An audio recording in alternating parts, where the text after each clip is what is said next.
దేవుని నామమునకు స్తోత్రములండి. నాటి ధ్యానాంశము సామెతల గ్రంథం పద్య రచన సరళ భాషలో 53వ పద్యము 10వ అధ్యాయము 1 నుంచి 31 వచనములలో. జ్ఞానము గల కుమారుడు తండ్రిని సంతోషపరుచును, వేసవి కాలమున కూర్చువాడు బుద్ధిగల కుమారుడు. శ్రద్ధ కలిగి ఏ పనినైనను సంతోషముగా చేయువాడు ఐశ్వర్యవంతుడగును.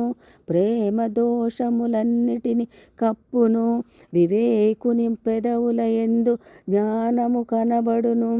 జ్ఞానచిత్తుడు ఉపదేశము అంగీకరించును, జ్ఞానులు జ్ఞానమును సంపాదించుకొనును.